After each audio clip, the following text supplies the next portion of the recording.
5 ವರ್ಷಗಳಲ್ಲಿ 1 ಲಕ್ಷ ಹೂಡಿಕೆಗೆ 44 ಲಕ್ಷ ಆದಾಯ. ಈಗ ಅಪ್ಪರ್ ಸರ್ಕ್ಯೂಟ್ ಹೊಡೆಯುತ್ತಿರುವ ಈ ಷೇರು ಕಳೆದ 5 ತಿಂಗಳಿಂದ ಅನಿಶ್ಚಿತ ಅಂತಾರಾಷ್ಟ್ರೀಯ ಸಂಕೇತಗಳ ನಡುವೆ ಸರಗಿದ್ದ ಭಾರತೀಯ ಷೇರು ಮಾರುಕಟ್ಟೆ ಸೂಚ್ಯಂಕಗಳು ಈಗ ಚೇತರಿಸಿಕೊಳ್ಳುತ್ತಿವೆ. ಸತತ 6ನೇ ದಿನವೂ ದೇಶೀಯ ಷೇರುಪೇಟೆ ಭರ್ಜರಿ ಏರಿಕೆಯೊಂದಿಗೆ ಮುಚ್ಚಿದೆ.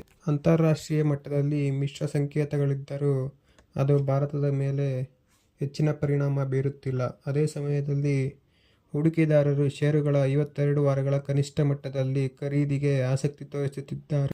ಈ ಹಿನ್ನೆಲೆಯಲ್ಲಿ ಹಲವು ವಲಯಗಳು ಷೇರುಗಳ ಚೇತರಿಕೆ ಕಂಡಿವೆ. ಹೀಗಾಗಿ ಹೆಚ್ಚಿನ ವಹಿವಾಟಿನಲ್ಲಿ ಬ್ಯಾಂಕಿನ ಷೇರುಗಳು ಹೆಚ್ಚು ಏರಿಕೆ ದಾಖಲಿಸಿದವು. ಈ ನಡುವೆ ಷೇರಿಗೆ 5ರಷ್ಟು ಏರಿಕೆಯಾಗಿದೆ. ಅಪ್ಪರ್ ಸರ್ಕ್ಯೂಟ್ ಹೊಡೆದಿದೆ. ಈ ಕಂಪನಿಯು ಅದಾನಿ ಗ್ರೀನ್ ಎನರ್ಜಿಯಿಂದ ಕಂಪನಿಗೆ ಆರ್ಡರ್ ಪಡೆದಿರುವುದರಿಂದ ಷೇರುಗಳ ಏರಿಕೆಗೆ ಕಾರಣವಾಗಿದೆ ಎಂದು ತಜ್ಞರು ಹೇಳುತ್ತಾರೆ.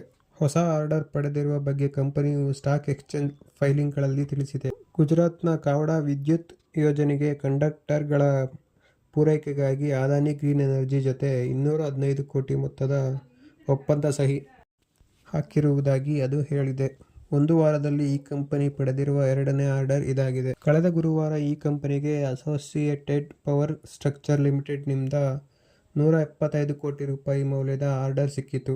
ಈ ಕಂಪನಿಯ ಮಾರುಕಟ್ಟೆ ಮೌಲ್ಯ ಪ್ರಸ್ತುತ 5.26 ಸಾವಿರ ಕೋಟಿಯಷ್ಟಿದೆ. ಕಳೆದ ಕೆಲವು ಸಮಯದಿಂದ ಮಲ್ಟಿಬ್ಯಾಗರ್ ರಿಟರ್ನ್ಸ್ಗಳನ್ನು ನೀಡುತ್ತಿದೆ. ಕಳೆದ 5 ವರ್ಷಗಳಲ್ಲಿ ಬರೋಬ್ಬರಿ ಶೇಕಡ 4,300ಕ್ಕೂ ಹೆಚ್ಚು ಏರಿಕೆ ದಾಖಲಿಸಿದೆ. 5 ವರ್ಷದ ಹಿಂದೆ ಈ ಷೇರಿನಲ್ಲಿ 1 ಲಕ್ಷ ಹೂಡಿಕೆ ಮಾಡಿದ್ದರೆ ಈಗ ಅದು 44 ಲಕ್ಷಕ್ಕೆ ಏರಿಕೆಯಾಗುತ್ತಿತ್ತು.